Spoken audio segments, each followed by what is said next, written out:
తెలంగాణ ప్రభుత్వం అత్యంత ప్రతిష్టాత్మకంగా చేపడుతున్న ఇందిరమ్మ ఇళ్ల పథకం అమలుకు రంగం సిద్ధమైంది. రేపటి నుంచి పథకంలో లబ్ధిదారుల ఎంపికకు ప్రభుత్వం అన్ని ఏర్పాట్లు చేస్తోంది.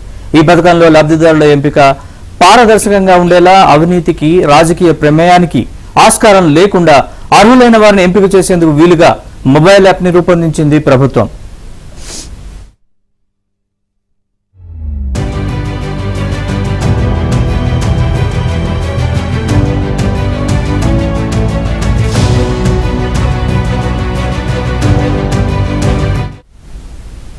అర్హులైన పేదలకే ఇళ్లను అందించేందుకు వీలుగా ప్రతి గ్రామం, వార్డుల వారీగా ఇందిరమ్మ ఇళ్ల కమిటీలను ఏర్పాటు చేశారు.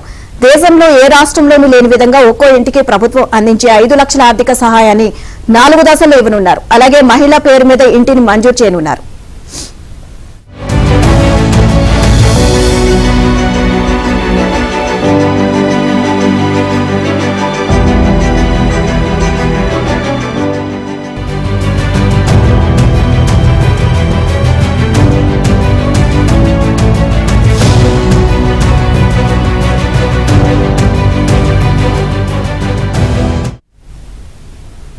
పథకం కింద నిర్మించే ఇళ్లు కనీసం 400 చదరపు అడుగుల విస్తీర్ణంలో వంటగది, టాయిలెట్ సౌకర్యం కలిగి ఉంటాయి. గత ప్రభుత్వంలో ఇళ్ల నిర్మాణానికి కాంట్రాక్ట్ వ్యవస్థ ఉండేదని, ఇప్పుడు ఆ వ్యవస్థను రద్దు చేసి లబ్ధిదారుల ఇళ్లను నిర్మించుకునేలా అవకాశం కల్పిస్తోంది ప్రభుత్వం. ఇదే అంశానికి సంబంధించి మరింత సమాచారాన్ని మా ప్రతినిధి నర్సింగ్ అడిగి తెలుసుకుందాం.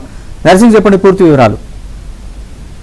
నరేష్, కాంగ్రెస్ ప్రతిపక్షంలో ఉండగా ఎన్నికల ముందు అర్హులైన వాళ్ళందరికీ కూడా ఇందిరమ్మ ఇండ్లను ఇస్తామని చెప్పి ప్రకటించింది, హామీ ఇచ్చింది. సో ఆ హామీలో భాగంగా ఇప్పుడు ఇందిరమ్మ ఇండ్లు ఇచ్చేందుకు కూడా సిద్ధమవుతుంది. గతంలో కేసీఆర్ ప్రభుత్వం ఉండగా డబుల్ బెడ్రూమ్ ఇండ్లను నిర్మించి ఇచ్చేటువంటి పథకానికి శ్రీకారం చుట్టారు. కానీ ఎక్కడా కూడా అర్హులైనటువంటి వాళ్లకు ఇవ్వలేదు.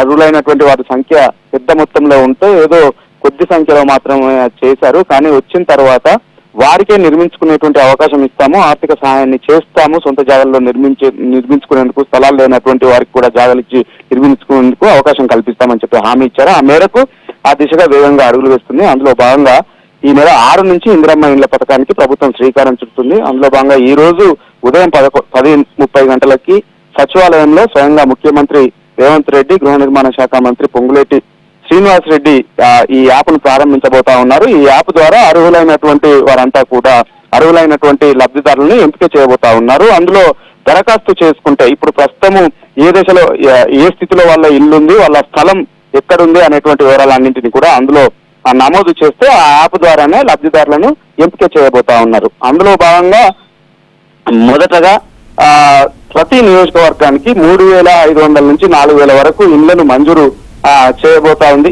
చేసింది. సో వారందరికీ కూడా ఈ యాప్ ద్వారా ఎంపిక చేసి నిర్మాణానికి అవకాశం ఇస్తుంది. మొదటి దశలో సొంత స్థలాల్లో ఇల్లు నిర్మించుకునేటువంటి వారికి అవకాశం ఇస్తారు.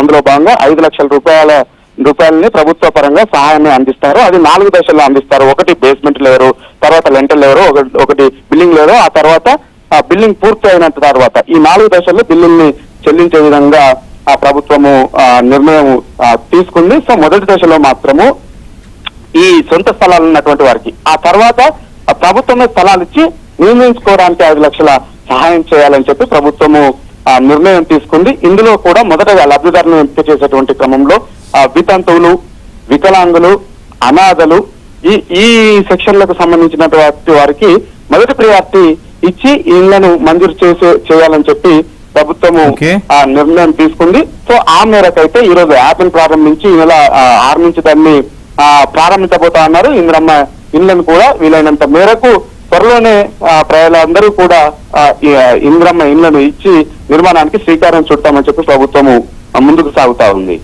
Right nursing, thanks for the update.